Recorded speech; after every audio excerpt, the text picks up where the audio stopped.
Hi guys! So welcome back to another Japan adventure natin. So nandito tayo ngayon sa isang sikat na puntahan dito sa may Tokyo, particularly dito sa may Taito na tinatawag ng Asakusa.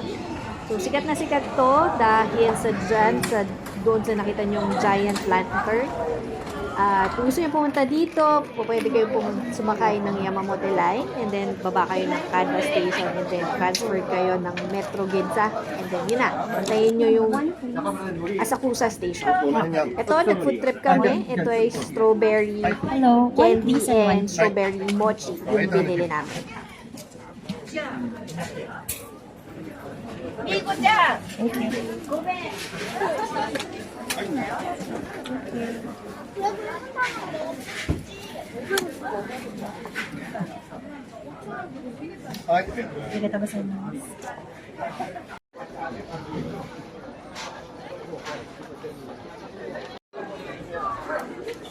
Matigas? A candy?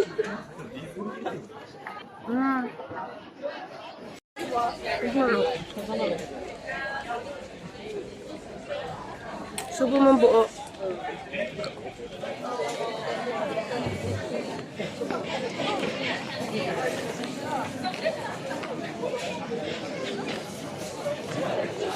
Ano mo gusto?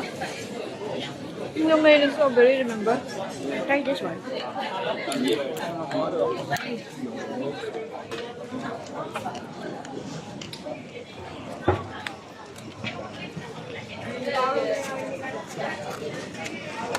Ano? Sa bahay na lang ako. Siguro masisira to. Dito naman, bumili kami ng ice cream dahil marami siyang pila. Yep. Pero hindi ko siya nagustuhan katulad ng hindi ko nagustuhan yung strawberry mochi and strawberry candy. Maraming flavor dyan, pero hindi ko trip yung ice cream kasi hindi masyadong matamis. Pero kita nyo naman is itong isang to, nag-e-enjoy kainin yung ice cream. Nasa? Hindi ang sarap di. Sarap? Hindi ang sarap.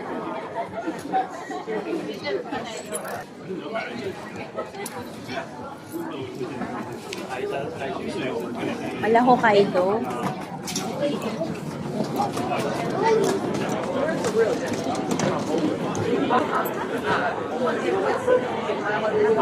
Hindi ko trip. Nasa? Ito naman, hindi ko naman yung buong Asakusa, mahanap lang yung tinapay na to. Yan ba yung hinahanap mo? Sige nga. Yan yan? Happy na. Tagal nating hinanap yan. May doubt ka pa na hindi yan, ha?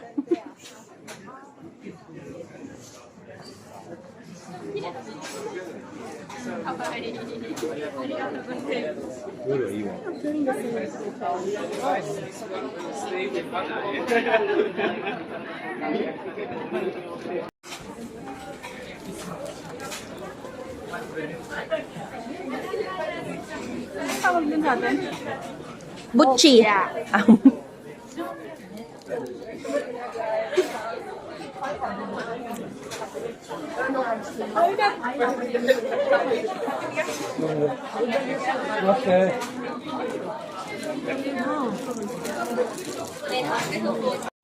Dito rin sa Asakusa matatagpuan yung isa sa mga sikat na temple na tinatawag na Sensuji.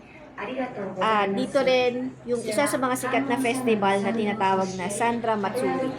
So, dito mo rin makikita na kung meron sa Manila Bay na kalesa pero kabayo ang nanghihila, dito naman tao. Hindi namin siya in-experience kasi nakakaawa yung tao lalo na pag mabigat at times 2 or times 4 ng bigat ng katawan niya.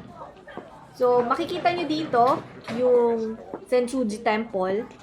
Maganda siya sa gabi. Napuntahan namin to ng morning, pero first time namin puntahan ng umaga. So hanggang sa muli, maraming salamat sa panonood. Please like and subscribe to my YouTube channel and to my FB page. See you to my next adventure. See you dito sa Japan. Paalam!